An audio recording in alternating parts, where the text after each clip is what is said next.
देखिए, झांसी में जो बिजली की व्यवस्था चल रही है, जिस वजह से लोग वहाँ पूरी तरह से त्रस्त हैं, तो आज आम आदमी पार्टी का एक प्रदेशव्यापी विरोध प्रदर्शन है, जिसके अंतर्गत झांसी में जिला कलेक्ट्रेट में हम लोग आम आदमी पार्टी के सभी कार्यकर्ता आए हुए हैं।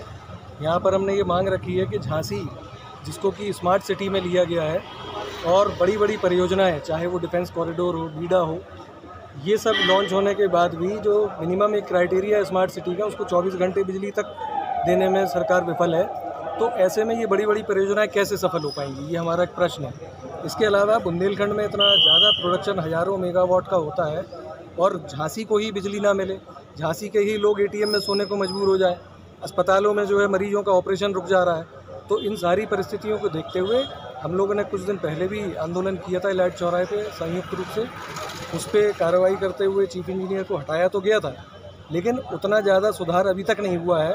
और नए जो चीफ इंजीनियर आए हैं, आज के इस विरोध प्रदर्शन के माध्यम से हमारा ये संदेश भी है कि अगर उन्होंने समय रहते व्यवस्थाओं को ठीक नहीं किया तो फिर हम उनका भी घेराव करेंगे, और चाहे वो जाए। वैसे तो हमारा ये आंदोलन, कोई भी विरोध प्रदर्शन किसी एक अधिकारी या किसी व्यक्ति के खिलाफ नहीं होता है, व्यवस्थाएं ठीक होना चाहिए, कोई भी अफसर है।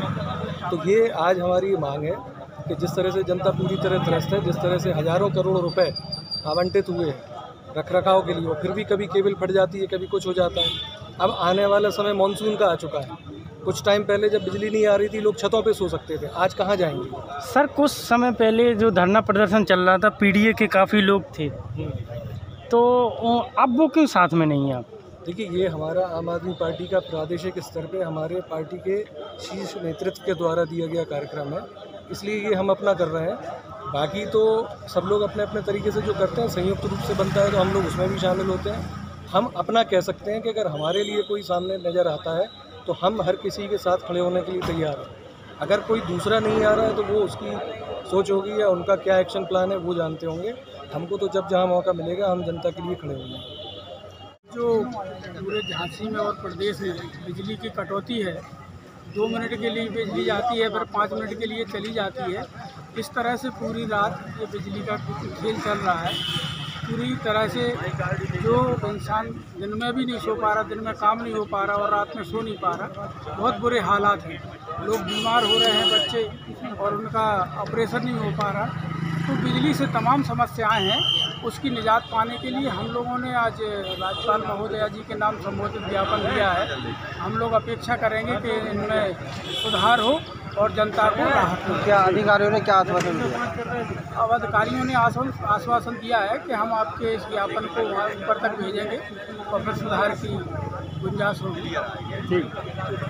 ये भी है कि महारानी लक्ष्मीबाई, जिसके नाम पर पूरा देश गर्व करता है, जिन्होंने 1897 में अपने सर्वस्व इस देश के लिए न्यौछावर कर दिया, उस झांसी के संग इतना बड़ा धोखा केंद्र सरकार और राज्य सरकार ने किया है कि जो एयरपोर्ट झांसी में बढ़ना चाहिए था, जो हमारे झांसी की आन बान शान के लिए होना चाहिए था, ये बीडा और ये डिफेंस कॉरिडोर बनाकर हम लोगों को धोखा दे रहे हैं। यदि इनके मन में ऐसी ही मंशा होती तो ये एयरपोर्ट हमारे पड़ोस में नहीं, हमारी महारानी लक्ष्मीबाई की आन बान शान के लिए महारानी लक्ष्मीबाई इंटरनेशनल एयरपोर्ट हमारी झांसी में बनना चाहिए था, जिसके लिए कोई भी कार्य हमारे प्रदेश के मुख्यमंत्री महोदय, भारत के प्रधानमंत्री महोदय, भारत के गृह मंत्री महोदय यहाँ आकर झूठ बोल कर गए और वो वादा पूरा नहीं किया है। और साथ ही बुंदेलखंड की मांग बना के लिए भी मैं रखना चाहूँगा कि बुंदेलखंड को स्वतंत्र राज्य बनाने के लिए भी हमारे केंद्रीय मंत्री और प्रधानमंत्री जी ने और उमा भारती जी ने यहाँ से कहा था इस झांसी की माटी से, और ये कठोर झूठ बोला था। हम चाहते हैं कि वो अपना वादा पूरा करें। जय हिंद, जय भारत, जय महारानी Lakshmibai. What is the reason of your application? The reason is very clear. Everyone knows about it. Even the small tiny tots who have entered this world are suffering because of the frequent power cuts. And the power cuts go to the extent of the hospitals where the patients are dying because of the power cuts. The so-called BIDA and the so-called saying that we'll be giving you everything in the name of the smart city, we are really being out of it. We are really not coming into that area where we can get everything. We are really deprived of all the joys. This is actually a kill-joy period for us, where the students can't study, the mothers can't work. All the people who go out to work suffer when they return home. There is no power and we are unable to sleep also. Frequent power cuts are horrible and I would say horrendous. They are telling upon our health. And I would really request, or rather say, that we all are trying our best and we are not going to turn back. We are really going to march forward with this, that we want our right. This is our right to live. This is one of the fundamental rights, and since the time Thomas Alva Edison gave us this, we need it, we want it, and this is our right to have it. The power cut should absolutely be stopped, and they should not continue on now. It's enough. Enough is enough. In this weather, where we are unable to even use our inverters who go down badly, because the power cuts continue for the whole night, what should we do then? We are being deprived of everything. Why? And what about, come on, of course, we are facing this. What about the poor people? They don't have anything. The haves and the have-nots are fighting. What is all this happening? And I would really think and hope that the things go on nicer and nicer day by day. I really wish and hope for the best. Thank you. Ma'am, in 2027, Aam Aadmi Party will conduct the government. Yes, What will happen about the light? everything will be very nice because we have educated people. We all are a bunch of educated people.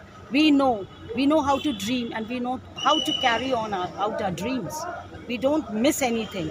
We have proper plan of actions. We work on the plan and then we move on. And that is important. Humanity has to be there. We are living in inhuman conditions, and that should stop immediately. That's important. Thank you.